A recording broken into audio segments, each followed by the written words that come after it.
তো হ্যালো বন্ধুগণ, আজকে কিন্তু আমি খুব গুরুত্বপূর্ণ একটি ভিডিও আপনাদের সামনে এনেছি। আমার হাতে যে ফর্মটি দেখতে পাচ্ছেন সেটা কিন্তু অন্নপূর্ণা ভান্ডারের ফর্ম। হ্যাঁ, কিছুদিন আগে, গত দুদিন আগে এই নোটিফিকেশন জারি হয়েছে রাজ্য সরকারের তরফ থেকে। অন্নপূর্ণার ফর্ম কিন্তু ইতিমধ্যে চলে এসেছে। আমার হাতে এই যে ফর্মটি দেখতে পাচ্ছেন, আশা করে যে পেয়েছেন, হাতে পেয়েছেন, এটা কিন্তু অন্নপূর্ণা ভান্ডারের ফর্ম। কিন্তু এই ফর্ম কিন্তু খুব দুই এক পাতার ফর্ম নয়, এই ফর্ম কিন্তু হচ্ছে 13টা পাতার ফর্ম। এটাই কিন্তু সমস্যা মানুষের। এই 13 পেজকে কেন্দ্র করে, এই 13 পাতার ফর্মকে কেন্দ্র করে সোশ্যাল মিডিয়ায় ইতিমধ্যে প্রচুর জল্পনা কিন্তু শুরু হয়ে গেছে। 3000 টাকার জন্য 13টা পাতার একটা ফর্ম ফিল আপ করে দিতে হবে, কিন্তু যার মধ্যে এ টু জেড পরিবারের প্রত্যেকটা সদস্যর তথ্য কিন্তু এই ফর্মের মধ্যে কিন্তু লাগবে, ফিল করতে হবে। বাড়ির প্রত্যেকজন সদস্যর মোবাইল নাম্বার থেকে শুরু করে আধার কার্ডের নাম্বার, প্যান নাম্বার, তারপরে voter ID number, bank account number এবং তার সাথে ডিবিটি লিঙ্ক আছে কিনা, সমস্ত কিছু কিন্তু এই ফর্মের মধ্যে লাগবে। এই ফর্মকে কেন্দ্র করে বহু মানুষ সোশ্যাল মিডিয়ায় বহু রকমের কিন্তু কমেন্ট করেছেন যে এত বড় পরিমাণের, যে এতগুলো পেজের ফর্ম আমরা কিভাবে ফিল আপ করবো, আর এত জনের ডিটেলস, বাড়ির প্রত্যেকটা সদস্যের ডিটেলস আমরা কেনই বা দেবো। বাস্তবে তাই, আমি একজন, আমার পরিবারে একজন লক্ষ্মী ভাণ্ডার পাবে, তার জন্য আমি কেন আমার প্রত্যেকটা সদস্যর নথিপত্র দিতে যাব। বিভিন্ন রকমের কিন্তু মতামত বিভিন্ন রকমের ভাবে মানুষ প্রকাশিত করছে।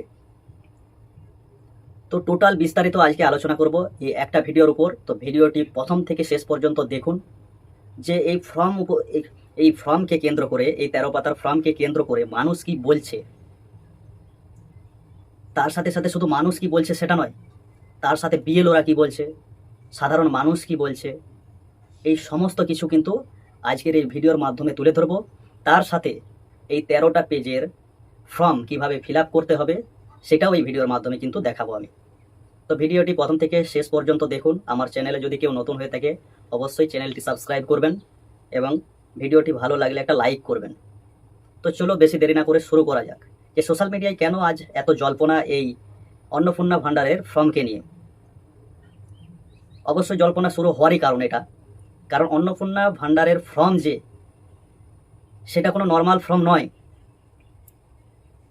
এই ফর্মের মধ্যেই কিন্তু থাকছে আপনার পারিবারিক সমস্ত তথ্য, এ টু জেড তথ্য, পরিবারের প্রত্যেকটা সদস্যর তথ্য কিন্তু এই ফর্মের মধ্যে দিতে হবে।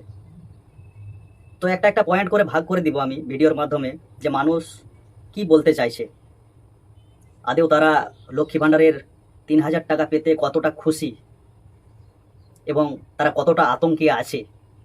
এই ফর্ম দেখে অনেক মানুষ ভয় পেয়ে গেছে যে এত বড় পরিমাণের, এত 13টা পেজের ফর্ম কিভাবে ফিল আপ করবো। এই 13 পেজের ফর্মকে নিয়ে সাধারণ মানুষ কি বলছেন, সাধারণ মা বোনেরা কি বলছেন। ওনারা বলছেন যে প্রথমে আমাদেরকে বলা হলো যে ওনারা বলছেন যে প্রথমে আমাদেরকে কি বলা হলো না, আগে যে লক্ষ্মী ভাণ্ডার পেতাম সেই অ্যাকাউন্টের মাধ্যমেই কিন্তু অন্নপূর্ণা ভাণ্ডারের টাকাও কিন্তু সরাসরি পৌঁছে যাবে জুন মাস থেকে। সেই জন্য কি করতে হবে, রাজ্য সরকার সেই জন্য একটা নোটিফিকেশন জারি করলো। ওই ডেটা অনুযায়ী অন্নপূর্ণা ভাণ্ডারের টাকা কিন্তু আপনাদের সরাসরি ব্যাংকের অ্যাকাউন্টের মাধ্যমে পৌঁছে যাবে, কিন্তু আপনাদেরকে ডিবিটি লিঙ্ক করতে হবে। ডিবিটি লিঙ্ক না থাকলে কিন্তু আপনারা অন্নপূর্ণা ভাণ্ডারের টাকা কিন্তু পাবেন না। তারপর এখন কি বলছে না, শুধু ডিবিটি লিঙ্ক নয়, তার সাথে এই 13টা পেজের ফর্ম, এই 13টা পেজের ফর্ম সমস্ত কিছু তথ্য, আপনার পরিবারের সমস্ত কিছু তথ্য সহ, আপনার তথ্য সহ এই 13টা পেজের পুরো ফর্ম ফিল আপ করে কিন্তু জমা করতে হবে, তবেই কিন্তু টাকা পাবেন। এবারে এই যে 13টা পেজের ফর্ম, এ তো সাধারণ মানুষ হাতে নেওয়ার সাথে সাথেই কিন্তু অবাক যে 13টা পেজের ফর্ম ফিল আপ করবো কিভাবে, আর এত নথিপত্রই বা পাবো কোথায়, আর দেবই বা কেন। আমার পরিবারে যদি আমি অন্নপূর্ণা ভাণ্ডার পাই, আমার নথিপত্র নেওয়া হোক, তার সাথে সাথে আমার পরিবারের এত কিছু তথ্য কেন চাওয়া হচ্ছে এই ফর্মের মধ্যে। এই প্রশ্নগুলোই কিন্তু উঠে আসছে সাধারণ মানুষের কাছ থেকে। শুধুমাত্র এটা নয়, আবারও বলছে যে কথা রেখে কথা রাখতে পারছে না, একের পর এক নতুন নতুন নিয়ম কিন্তু চালু করছে। প্রথমে বললো ডিবিটি লিঙ্ক করলেই টাকা ঢুকে যাবে, আর কোনো কিছু করার দরকার নেই। এখন আবার 13 পাতার ফর্ম দিয়ে ফেলেছে, এতে পুরো সমস্ত কিছু নথিপত্র লাগবে। তো এটা গেল সাধারণ মানুষের যে বক্তব্য ছিল সেটা বললো। এবারে আসছি বিএলওরা কি বলছে। বিএলওরা তো পুরা একদম ধন্যায় বসে গেছে। যারা যে সমস্ত এলাকার বিএলওরা আছেন, যারা এসআইআরে কাজকর্ম করেছিল এতদিন ধরে, ওনারা তো পুরো ধন্যায় বসে গেছে। আর কেনই বা বসবে না? এসআইআরে মোটামুটি কতগুলো পেজ ছিল? এসআইআরে মোটামুটি তাও কত সংখ্যক পেজ ছিল? মিনিমাম 3-4টা পেজ ছিল। তাতেই যে অবস্থাটা ওদের উপর চলেছে, ওরা এতটা কষ্ট করেছে, সেই কষ্ট আর নিতে চাইছেন না। কারণ এই অন্নপূর্ণা ভান্ডারের ফর্ম কিন্তু রাজ্য সরকার কিন্তু হোয়াটসঅ্যাপ নোটিফিকেশনে কিন্তু ওনাদেরকে জারি করে দিয়েছেন, জানিয়ে দিয়েছেন যে বিএলওদেরকে এই ফর্ম ফিল আপ করে দিতে হবে মানুষের বাড়িতে বাড়িতে গিয়ে। এবার বিএলওরা কিন্তু সব বিএলওরা একসাথে মিলে কিন্তু ধর্নায় বসে পড়েছে যে আমরা এই কাজ করতে পারবো না। কারণ আমাদের যে জায়গা, আমরা যে এক একটা শিক্ষক, আমাদের যে শিক্ষা প্রতিষ্ঠান আছে, সেই জায়গায় কিন্তু এসআইআরের সময় স্কুলে ঠিকঠাকভাবে তারা যেতে পারছিল না, এবং যে সমস্ত পড়ুয়ারা আছেন, স্টুডেন্টরা আছেন, তাদেরকে সঠিকভাবে সেই সময়ে গাইড করতে পারলো না। কারণ সামনেই পরীক্ষা ছিল, ছেলে মেয়েদের সামনেই পরীক্ষা ছিল, কিন্তু তাদের একটা ভবিষ্যতের ব্যাপার আছে। তাই প্রত্যেকটা বিএলও একজোট হয়ে একইভাবে মতামত প্রকাশ করছে, আমাদের যে জায়গা আছে শিক্ষকতা করার, যে আমাদের শিক্ষা প্রতিষ্ঠান আছে, সেই জায়গায় আমাদেরকে করা হোক।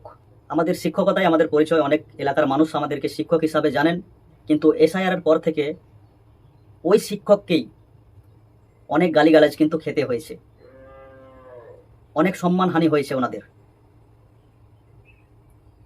তাই প্রত্যেকটা বিএলও কিন্তু ধর্নায় বসে পড়েছে যে আর আমরা এই ধরনের কাজ কিন্তু ইতিমধ্যে করতে পারছি না, না হলে যতটুকু আমাদের সম্মান আছে সেটুকু কিন্তু সম্মান কিন্তু চলে যাবে। আমি রাজ্য সরকারের কাছে আমি একান্তভাবে অনুরোধ জানাই যে সাধারণ মানুষ এই 13টা পেজের ফর্মটাকে দেখেই ভয় পাচ্ছে, এবং তার ভেতরে যে লেখা আছে, যে নথিপত্র চাওয়া হচ্ছে, প্রত্যেকটা বাড়ির সদস্যের A to Z নথিপত্র এই ফর্মের মধ্যে কিন্তু ফিল করতে হবে। তো অনেকে এটার জন্যই আতঙ্কে আছে যে অন্নপূর্ণা ভান্ডার কিন্তু বাড়ির মহিলারা পাবেন, তাহলে কেন চাইছে বাড়ির প্রত্যেকটা সদস্যর ডিটেলস? সেই জন্য ওনারা আতঙ্কে আছে। সোশ্যাল মিডিয়ায় অনেক ইউটিউবার আছে যারা বোঝাচ্ছেন, গাইড করছেন, যারা বলছেন এটা কোনো ব্যাপারই নয়। আমার কাছেও কোনো ব্যাপার নয়, যারা শিক্ষিত মানুষ আছে তাদের কাছেও কোনো ব্যাপার নয় পড়তে, বাংলা ভাষায় ফর্মটা পড়তে কোনো অসুবিধা নেই। কিন্তু ভিতরে যে ডিটেলসগুলো দেওয়া আছে, প্রত্যেকটা বাড়ির সদস্যর কিন্তু নাম থেকে শুরু করে আধার নম্বর, ভোটার কার্ড, প্যান কার্ড, ব্যাংকের অ্যাকাউন্ট, সমস্ত কিছুই কিন্তু নথিপত্র এই ফর্মের মধ্যে কিন্তু ফিল আপ করতে হবে। এটার জন্যই মানুষ অনেকটা আতঙ্কে আছে। তো রাজ্য সরকারের কাছে অনুরোধ করব, এই ফর্মটা যাতে কিছু পেজের হয়, 3-4 পেজের যেন হয়, সেরকম পরিমাণের একটা ফর্ম বানিয়ে দিন, যাতে মানুষ খুব সহজেই বুঝতে পারে, খুব সহজেই খুব সরলভাবে বুঝতে পারে, মানুষের যাতে অসুবিধা না হয়, মানুষ যাতে ভয় না পায়, আতঙ্কে না পড়ে। আমি জানি এই অন্নপূর্ণা ভান্ডারের ফর্মটা এত বড় হওয়ার কারণটা কি। কারণ এখানে পরিষ্কারভাবে লেখা আছে অন্নপূর্ণা যোজনা পারিবারিক তথ্য সংগ্রহের ফর্ম। অন্নপূর্ণা যোজনার জন্য যে নথিপত্র লাগছে সেটা, প্লাস পারিবারিক তথ্য সংগ্রহের ফর্ম, সেটার জন্যই কিন্তু এই ফর্মটা এতটা বড়। বাট আমি একটা কথাই বলতে চাই, একদিনের খাবার মানুষ একবেলায় কোনোদিন খেতে পারবে না, মানুষকে ধাপে ধাপে খেতে হবে। 3 বেলার খাবার একদিনে 3 বেলায় খেতে হবে, একবেলায় কেউ খেতে পারবে না। সেই জন্য বলছি ফর্মটা কিছু পেজের করে দিন, এবং পারিবারিক যে নথিপত্র আপনি চেয়েছেন ওইটা অন্য কোনো ফরম্যাট দিয়ে বা অন্য কোনো প্রকল্পের মধ্য দিয়ে ওইটা আপনি চান, তাহলে কিন্তু মানুষের সুবিধা হবে। কারণ গ্রামাঞ্চলের মানুষ অনেক এখনও কিন্তু অশিক্ষিত আছেন, যারা এই ফর্ম দেখেই ভয় পাচ্ছে। এই ফর্ম নিয়ে যদি অন্য কারো কাছে যদি ফিল আপও করতে যাই, সেও কিন্তু এই ফর্মটা দেখে ফিল আপ করবে না, কারণ এটা হিউজ পরিমাণের একটা বড় মাপের ফর্ম। 13টা পেজ মানে কম পাতা নয়, তার মধ্যে বাড়ির প্রত্যেকটা সদস্যর কিন্তু ডিটেলসের মধ্যে লাগবে। যাকে দিয়ে ফিল আপটা করবে, কমসে কম তাকে ফিল আপ করতেই 1 ঘন্টা সময় লাগবে এই ফর্মটা। তো রাজ্য সরকারের কাছে এটুকুই আমি বলবো যে ফর্ম যেন কোনো ফর্ম যদি আসে, শুধু আজ অন্নপূর্ণার ফর্মের জন্য শুধু বলছি না আমি, যদি কোনো ফর্ম সাধারণ মানুষের জন্য বেরোয় যেন খুব সহজ সরলভাবে যেন বেরোয়। মানুষ যাতে ফর্মটা পেয়ে ভয় না পেয়ে, আতঙ্কিত না হয়ে, যাতে ফর্মটা পেয়ে খুশি হয় যে হ্যাঁ এই 2-1 পেজের ফর্ম যে কাউকে দিয়ে ফিল আপ করে নেব বা নিজেই করতে পারবো। তো এই জিনিসগুলো লক্ষ্য রাখতে হবে। একটা জিনিস সবসময় মাথায় রাখতে হবে যে সাধারণ মানুষ কি চাইছে,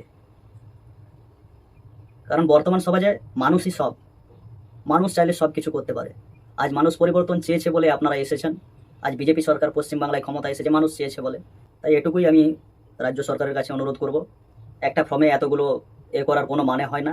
আমি সরকারের কাছে অনুরোধ করব অন্নপূর্ণা ভাণ্ডারের ফর্ম যেন একটু আলাদা হয় এবং পারিবারিক তথ্য সংগ্রহের ফর্ম সেটা যেন আলাদা হয়। ওটা আপনি অন্য প্রকল্পের মাধ্যমে ওটা আপনি করুন, তাহলে বিষয়টা খুব সহজ সরল এবং সুবিধাজনক হয়।